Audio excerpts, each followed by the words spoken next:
think some of the important conversations you've had and contributions for the ongoing climate discussions and the role of nuclear has really been significant. So we, I think, can allow you to share your screen and have control to share some slides, and we'll turn it over to you. Yes, perfect. Thank you so much. Let me,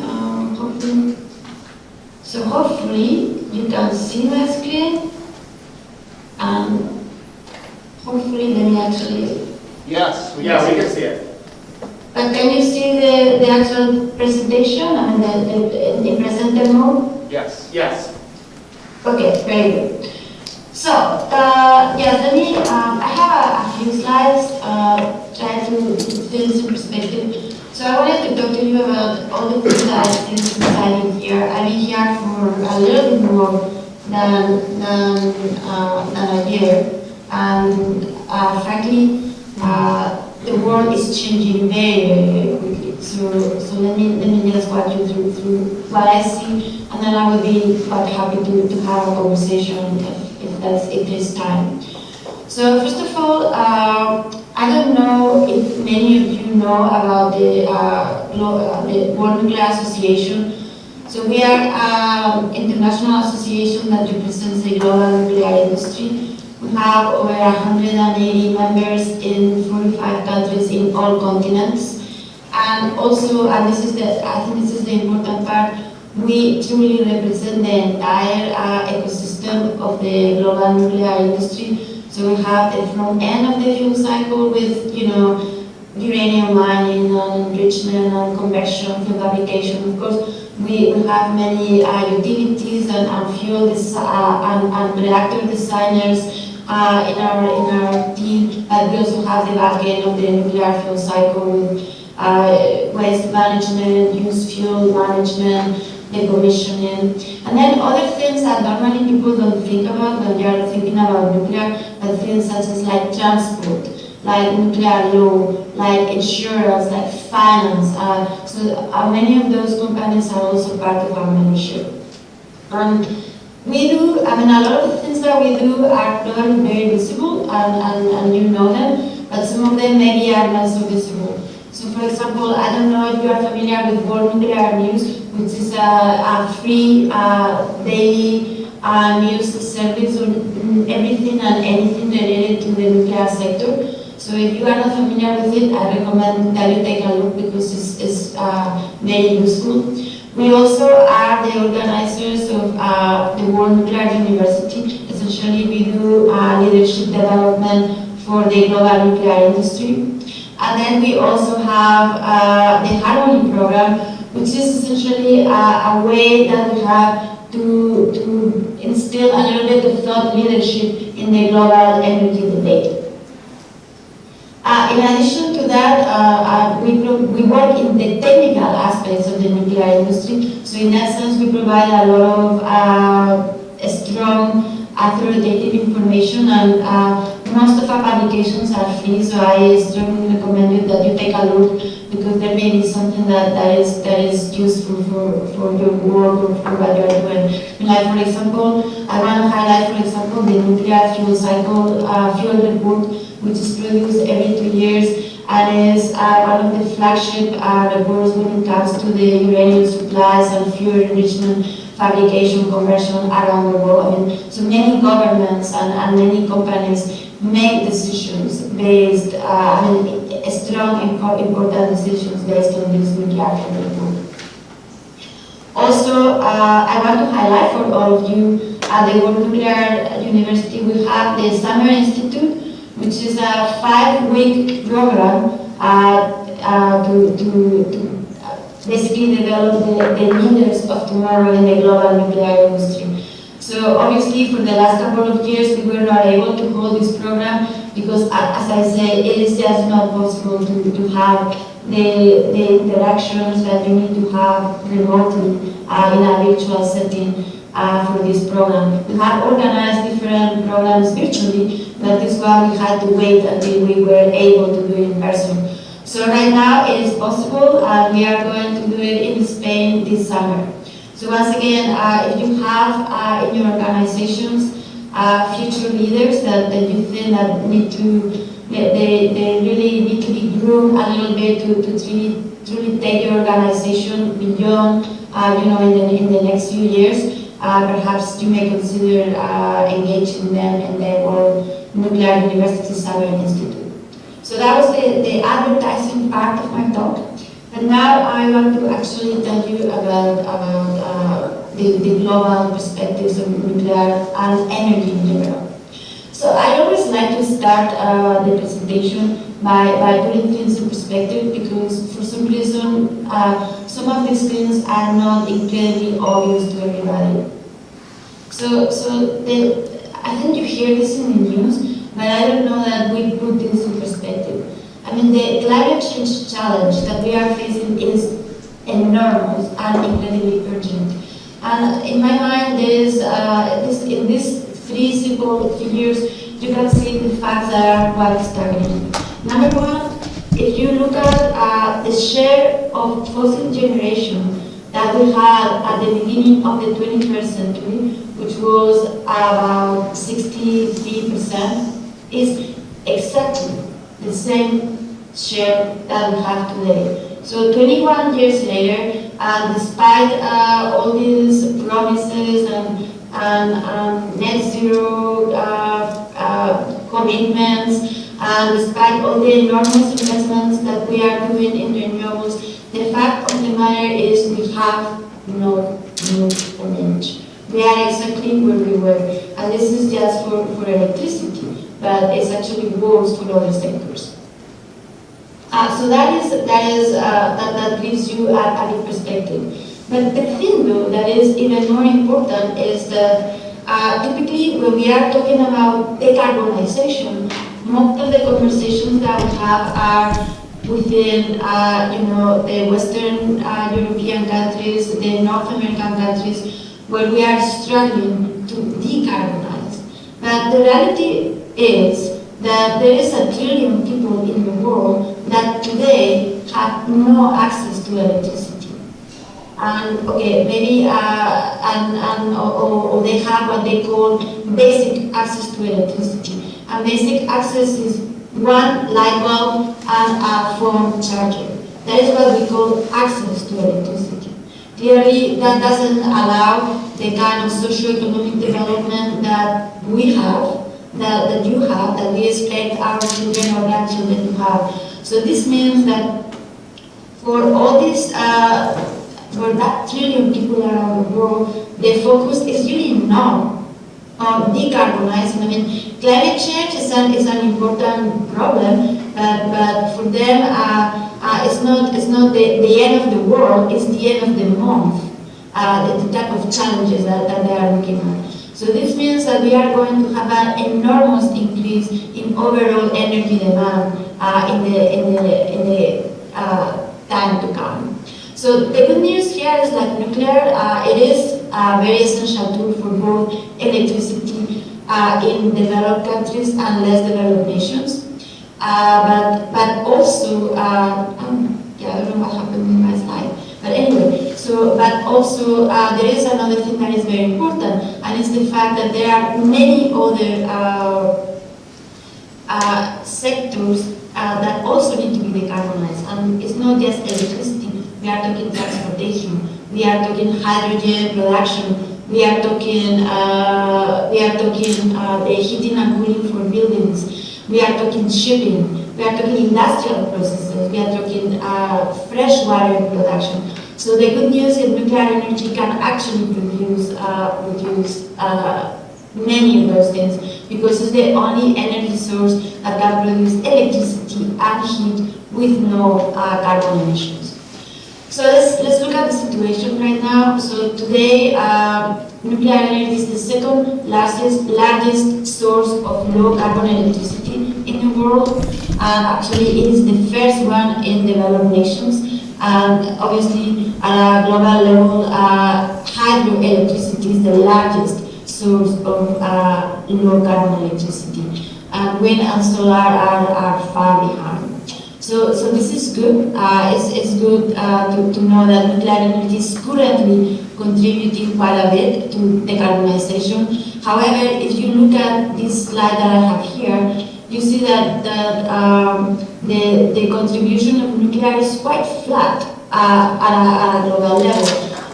So yes, we are continuously building new nuclear reactors primarily in Asia, but we are also continuously retiring reactors. So that clearly doesn't help us to really move forward this enormous challenge and urgency that I was mentioning earlier today. So when you look at the nuclear, all these scenarios, and I think that many of you are familiar with this. So there is a lot of international organizations that prepare routinely these net zero scenarios or decarbonization scenarios, and they tell you what different combinations of energy sources are going to be needed in order to achieve this net zero. So basically all of them, whether we are talking the International Energy Agency, whether we are talking the IPCC, that as you know is the Intergovernmental Panel for Climate Change that works together with the United Nations, whether it is the International Energy Agency, whether it is IRENA, which is the Renewables Organization. In all of this, we see that there is going to be a very serious need for nuclear energy to grow if we really want to achieve this decarbonization and sustainable development goals at the same time. And then there is, as I said, a myriad scenarios. We, on our side, the World Nuclear Association, we are looking into what we call the Harmony Program. Essentially, it's one of those scenarios. And according to this scenario, which is not necessarily the most ambitious, there are more ambitious scenarios than this. We are proposing that 25% of the electric generation in the year 2050 needs to come from nuclear electricity if we want to actually achieve some of those goals. And again, this is just electricity. This does not include everything that I just told you earlier, producing hydrogen, producing fresh water, producing industrial heat for different industrial processes, residential heating, etc., etc. So that tells you how much it needs to grow. So basically, the vision that we have for nuclear power is more or less what I have here. This is based on a recent publication, was in late 2021, and this is done by the United Nations Economic Commission for Europe, where you can see that there is a myriad of applications of nuclear energy that are going to be essential as we move forward to the clean energy systems of the future. So we are looking at large nuclear reactors that may provide electricity directly to the grid as they are doing right now, or they can provide heat or other economic products, as I mentioned earlier, whether it's hydrogen or whether it is heat. And then we are also going to have these smaller modular reactors that I think you are familiar with, that have a different business case. They are faster to build, more affordable, and perhaps more customizable for different applications and different energy markets. And then finally, also we see a role for these micro reactors that may probably be ideal for decentralized applications, like in remote villages or remote industrial and mining communities, etc., etc. So this is the picture. But of course, I insist on what I told you before. This is all very nice, but if we really want to achieve this 25% electricity and some penetration in the hydrogen and heat applications, we are talking about building 30 new nuclear reactors per year, which is nowhere near where we are right now. So if you look at where we are right now, there is a lot of excitement. There is a lot of new nuclear projects that are happening every year, large and small. And I have here some examples to give you an idea. So for example, you know that in 2020, we had 2 new nuclear countries that joined the global nuclear family. So we have, of course, the United Arab Emirates that have started already 2 of the 4 large nuclear reactors at Baraka. So that is good news. Also in 2020, we welcome Belarus that also started their first 2 nuclear power plants, one in 2020 and the other one is about to start any minute. So this is Ostrovets. We had new reactors that were started in operation. For example, the first 101 in China. We have the academic Lomonosov, which is the first small modular reactor that has entered operation in the northeast area of Russia and is providing currently both electricity and heat to the industrial and mining town of Pevek. And then we have many other projects that are in the early stages that are going to move forward very quickly. So, like for example, I think that you are familiar with Natrium, which is promoted both by GE and TerraPower, and this is an advanced reactor. And I think one of the cool things about Natrium is that they are trying to deploy this reactor in an existing coal-fired unit. So this means that this is an opportunity to really have a just transition, not leaving anybody behind, in particular all the people that are currently depending on socioeconomic systems that are based on fossil fuels. And then I think that you are also familiar with some of the other projects here. NuScale, it's moving forward and we expect to have them breaking ground in the very near future. Or the high temperature reactor in China that is currently being commissioned is actually already operating and they are starting to put it in operation, I mean like actual commercial operation very quickly. So then there is other projects all over the place in Canada, in Eastern Europe, and also in South America and in Northern Europe. So we have terrestrial, we have BWX 300, we have the micro reactors like Aurora, Oclo. So yeah, lots of excitement. And of course, we saw this when we were this year ago, and I know that this is one of the key issues that Tom wanted me to discuss. So, you know, this is my probably 5th or 6th COP that I've been, and the nuclear industry has been represented at all these COPs, sometimes more successfully than others. But from all the COPs that I've been, I think that this is the one where finally I really seen a tipping point. I see that there were people of all walks of life, whether they were the formal government delegations, whether they were NGOs, whether they were industry, whether media or the public, that actually were open-minded to hearing what we have to say about the role of nuclear technology, not only for decarbonization and climate change, but also for sustainable development. And I do want to take some credit for that. I mean, I think that both World Nuclear Association and many other organizations around the world, of course the American Nuclear Society, the Nuclear Energy Institute in the United States, Foratom, Canadians, JIF. I mean, there's been a lot of work that has gone all over the place at the association level and of course at the company level. I know that many of your companies and your organizations have been doing this. And in fact, I would say that the fact that there were a lot of very good news announcements at a country level and at a company level during the COP26 also made a big difference. I mean, so it was just not a bunch of industry lobbyists, if you wish, talking about how important nuclear is, but the media and the public, they actually saw people putting their money and their laws and their policies where their mouth is, which is something that for the very, very long time we had not seen. So I think that's very important.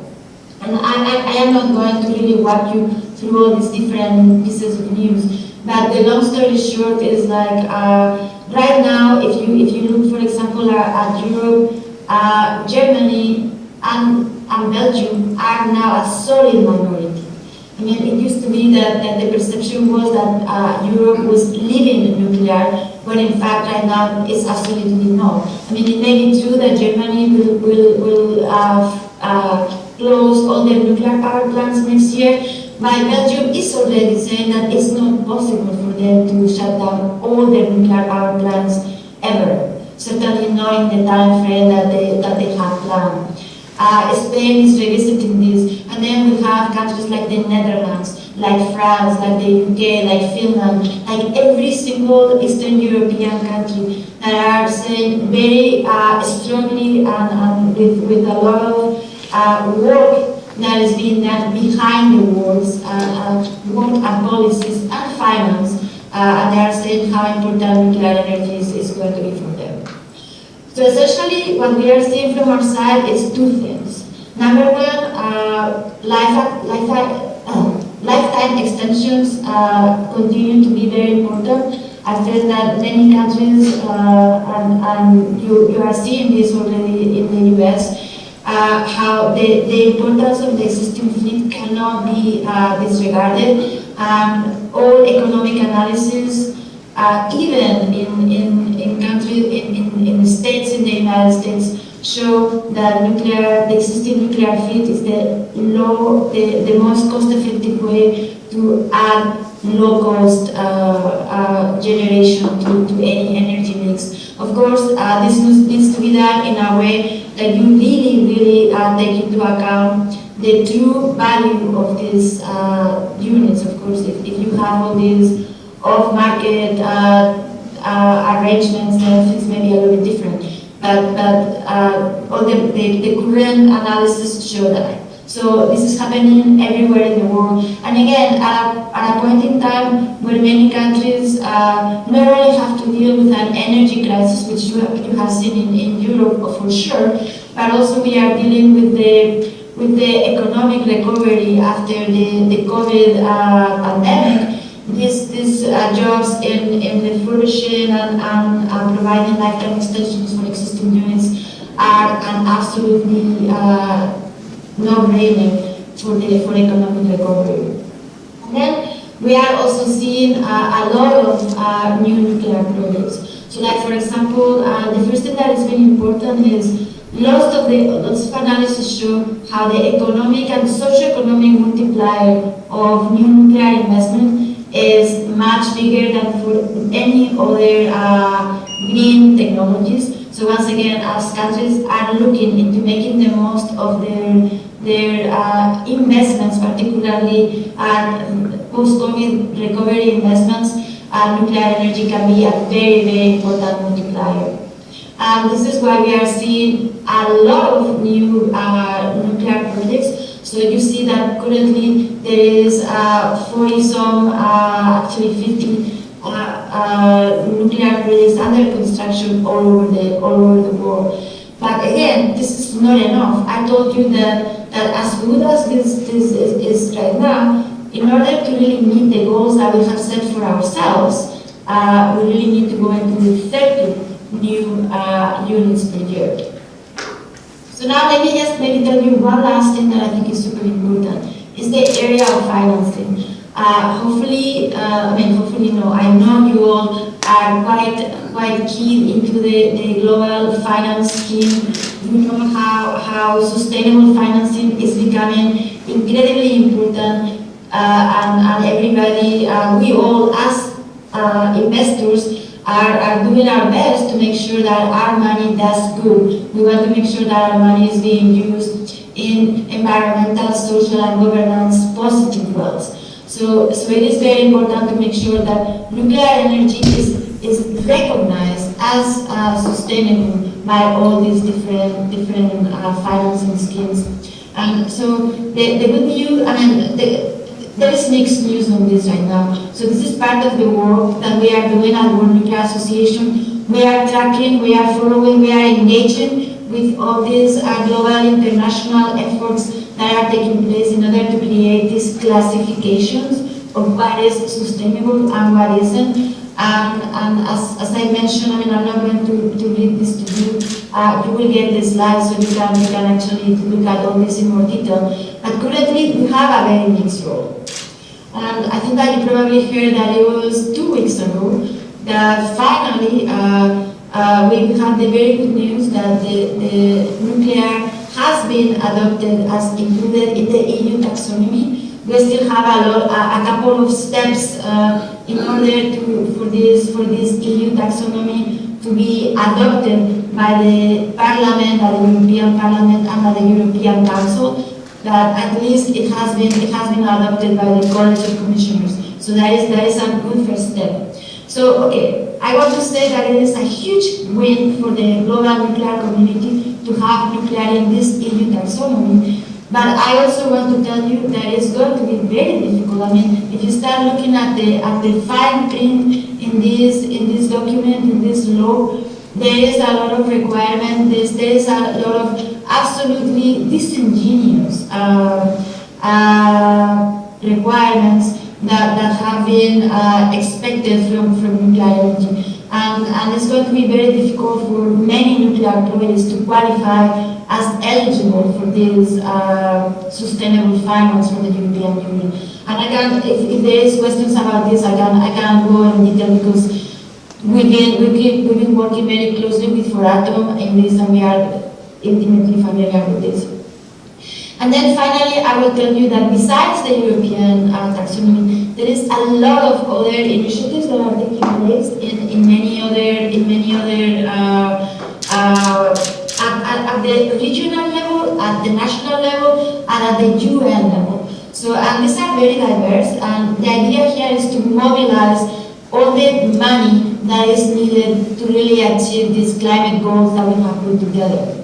So there are 3 areas that are very important, and I think that many of you in your organizations already are starting to see the pain and suffering that some of this sustainable financing is going to bring to all of us. So the first area is the area of disclosures.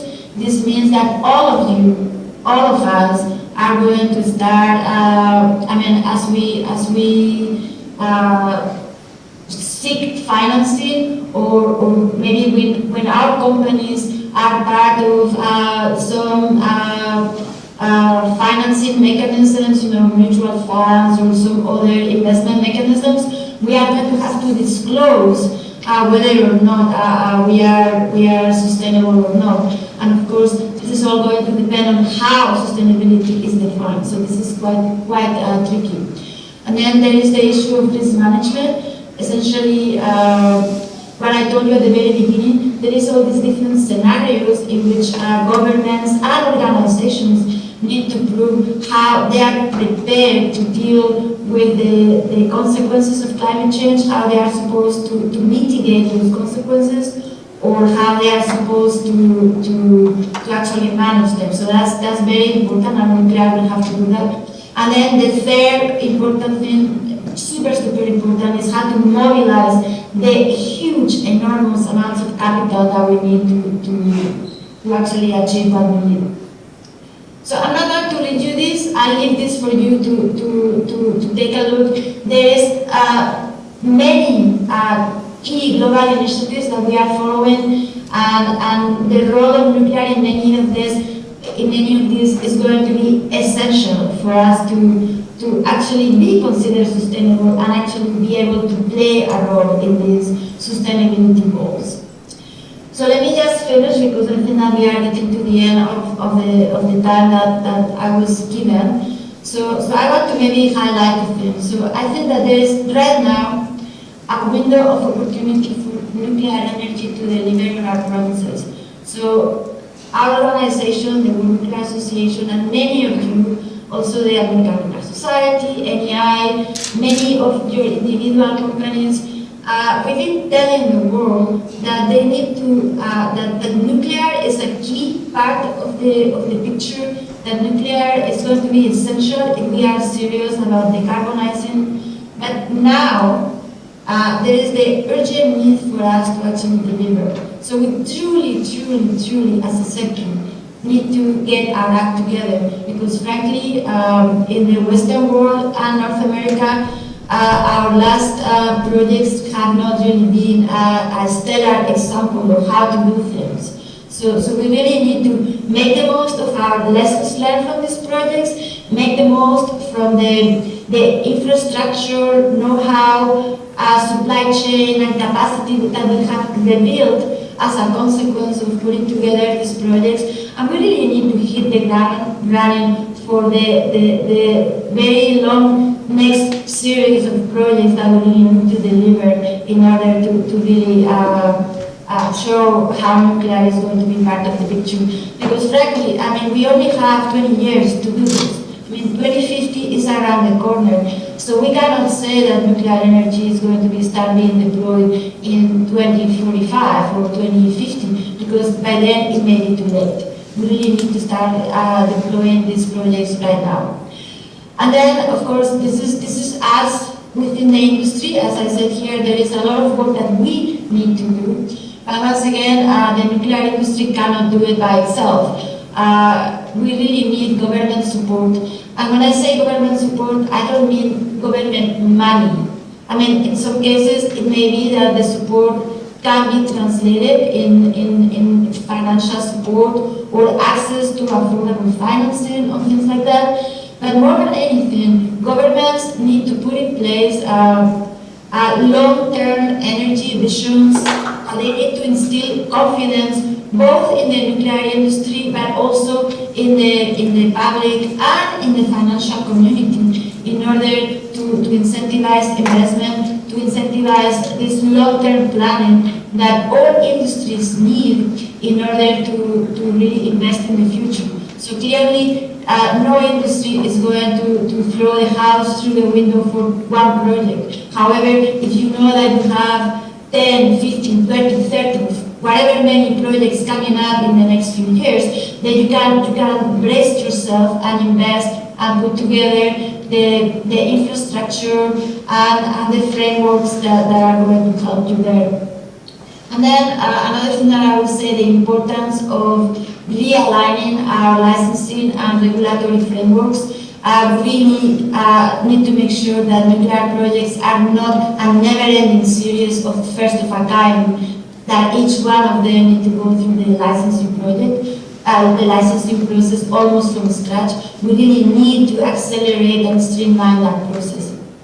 And then finally, and this is somewhere like an organization, an entity such as BNECA has a huge important role, is creating level playing fields for all low-carbon technologies. So whether it's policies, whether it's market designs, they really need, I mean, we really need to revisit how we put in place the rules of the game for the energy markets, because frankly, the energy markets of the future are going to look nothing like the energy markets of the past. And you know, it's not just electricity. Before you know it, we are going to be having electricity coupled with transportation, coupled with hydrogen production, coupled with the heating and cooling of your house, etc., etc., etc. So the way the policies that we put together and the way we set up the markets is going to be very important for us to succeed. So with this, I'm going to stop right here. I don't know if there is time for questions, but if there are any, I will be super happy to take them. Yeah, I definitely think we have some time for questions, or we'll make time as long as you have it, Sama.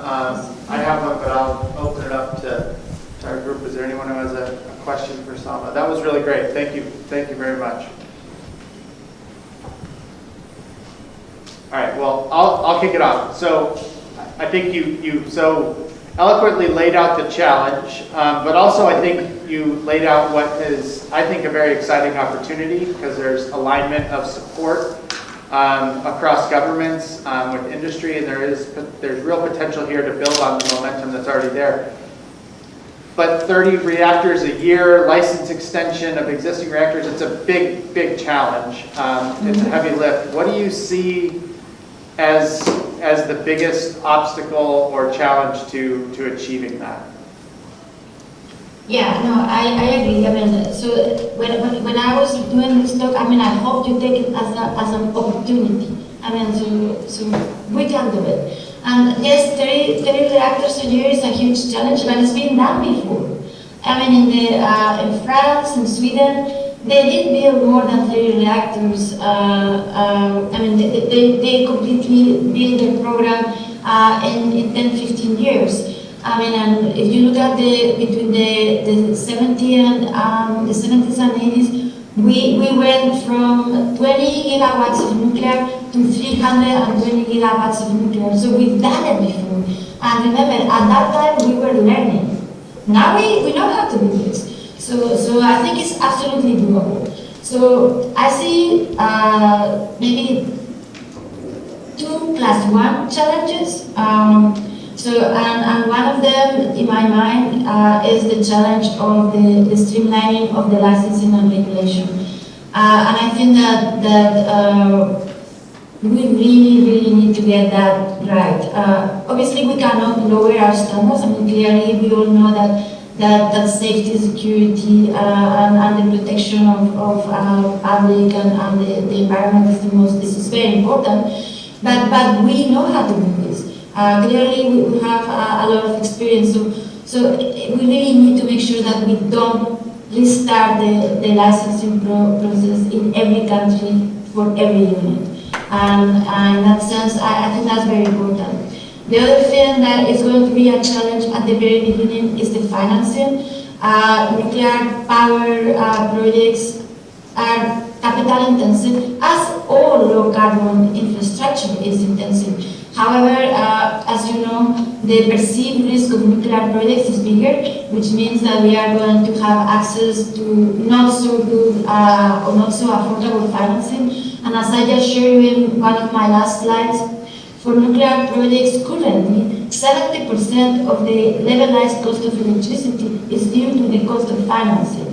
So if we are able to, I mean, if we are talking nuclear projects that are demanding a 9% return on investment, there is no other infrastructure investment that you expect that return on investment. So I think that it's going to be very important to assure and prove to the financial community that we can deliver these projects on time, on budget, and do it once and once and once and once again. Thank you. Other questions? I can ask one. Sure. Hey, Scott Koppel, BWXT. I'm just curious, you talked a lot, you had a slide up with several reactor projects around the world, and you mentioned where Germany's kind of heads are at, and France's recent announcement, and you mentioned Natrium, TerraPower's, Wyoming. I'm just curious from a, I guess, big picture policy, how the U.S. is doing in comparison to, say, our peers around the world, or in the nuclear space in terms of addressing climate change and creating that sort of bigger picture policy matrix, to be able to go forward and insert nuclear as part of the solution set. So again, sort of big picture, just how are we doing US-wise on a policy front? Because you have a different viewpoint from the World Nuclear Association view, where you're kind of looking across the globe, not just at the US or one country or another. Well, I mean, I think, and you probably know this just as well as I do, I mean, I think that the current administration is quite keen on nuclear, and frankly, in the US right now, you have bipartisan support for nuclear energy projects. So in general, I would say that you really, as Tom said, I mean, you have a golden opportunity. You just really need to make the most of this opportunity. Now, I would say, and you may agree or disagree with this, but I think that the US, like many other countries, doesn't really have an energy policy. Because energy policies aren't 4-year affairs. An energy policy is a 20-year affair. And unfortunately, in order to develop not only, I mean, yes, it's generation, but it's all the entire infrastructure that you need to have a true energy policy, whether it's the generation, but also transmission, distribution. I mean, like if you are going to decarbonize, it's the entire, electrification. I mean, whether if hydrogen is really going to be part of it, where is that infrastructure there? So the US has a climate policy. So essentially, we know how much CO2 we have to get rid of. We know that we need to get net zero by where, but how exactly we are going to do that is not as clear, okay? So this is what I mean, that there's a difference between an energy policy and a climate policy. I would say that there are some countries in Europe that are just similar as the US, that they have climate policies where they are going to get to net zero sometime, somehow, but how or when is unclear. But then there are some other countries that are much more focused. So I would say that, for example, the UK, for example, France, of course, and countries like Poland or Romania or others, they really are trying to be much more specific and say, okay, this is how we need to do it, and this is what we need to put in place in order to achieve that. So they are starting to put clear policies, clear financial schemes. So I think that the US can still do better, but as I said, I mean, we've gone from, and many of you know this, a few years ago, you couldn't even talk about nuclear as a serious option, and right now you have your energy secretary speaking about nuclear just as much as she speaks about wind and solar and other energy sources. So I think that that's very, very good. Thank you. Any other questions? Well, Salman, thank you so much for joining us. I know Eric has a copy of the slides, if it's okay. I think we'll distribute those to the group so they can read those in more detail. Yeah, please. Yeah, no, I realized that there was tons of information in my slides. I didn't really expect to go through each and every one of them, but I hope they are a good resource for all of you. Thank you. Again, thank you for joining us and for all that you're doing on behalf of the nuclear industry. We really appreciate it. Thank you, Abhinav. It was a pleasure. It's too bad that we cannot really see each other in person, but it's always a pleasure to join you. Thank you.